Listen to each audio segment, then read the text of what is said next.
What's going on, everyone?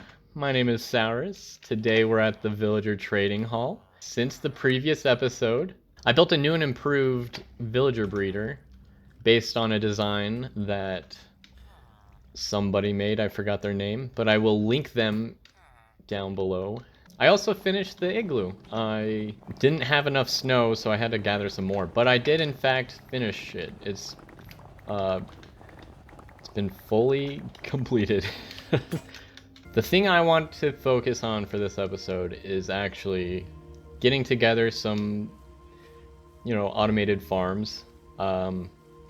These fields kinda suck. Alright, so I finished building 2 of the farm plot platforms for the most part. I do plan on actually adding to this a little bit. But anyways, there's gonna be water that flows between each one. And that's gonna be what waters everything. So it's gonna flow all the way down. And that's gonna water 4 tiles out. And then on the other side, there's gonna be wait, 1, 2. Oh, I made this one 1 too wide by mistake. So I may have 1 complete, but we're gonna actually focus, I may actually have 2 completed, but I'm only gonna focus on 1 of them right now. Just cause, this is pretty much all the dirt I've got. As you can see, the water flows on both sides, and it leaches out 4 blocks on both sides. And that means that these platforms are all 8 blocks wide, but I do plan on having pistons that allow water to flow through. And it rolls over all of the crops, and everything will get collected, I think, yeah, somewhere in the middle of all of the plots. In the future, I'll probably, work on another type of farm, which is controlled by villagers. Anyways, on another note, I was planning on making a couple stone hoes with you guys. And we were gonna plant, I guess, a bunch of potatoes for this plot. So we'll start right up here. And as you can see, all of these will be watered. The water reaches to all of the spots. If I left it at that 9 wide that I had it earlier, there would be just 1 streak down the middle that wouldn't be getting any water. Which is why I set it up like this.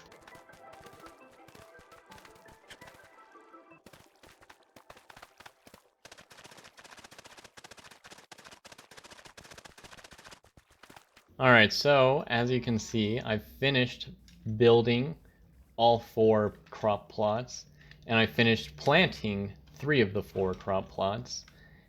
And then as you can tell, the one thing that's taking the longest is the one thing that I didn't actually have very large plots filled with. Beets. And I feel like beets don't grow as fast as the other plants. But anyways, yeah, these are the 4 crops that will be harvested in this section, in this type of format, right? It's just gonna be potatoes, carrots, and wheat, and then finally beets, which will take a long time for me to actually get to a point where I can actually profit off of them. So all pistons will be facing up, and the reason for this is that on the top, so the pistons will permanently be extended until I flip a switch, and then they'll drop down, allowing water to flow across the crops. See, I think their growth rate is just less successful, even with the bone meal.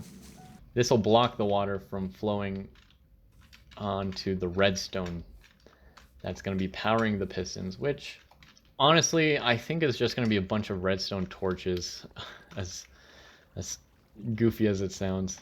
So that works, and then I believe if I put a redstone on top of that, that should still do. Cool. Cool.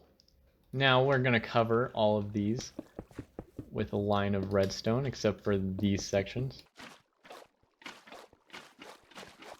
So we'll enable it. All of the produce gets harvested up and carried on down. Disable it. And now we just go along picking up all the stuff. So yeah, we got plenty of potatoes, carrots, and wheat. It was a pretty good process. It was very quick harvest. And now for the very tedious planting process. And that's the whole farm replanted, except for the beets, of course. Perfect. Let's go trade. This is the exciting part of the process. So now that we've got that pretty much done, we can actually get some emeralds from this. And this guy's got new trades. 3 melons for an emerald. 5 pumpkins for an emerald.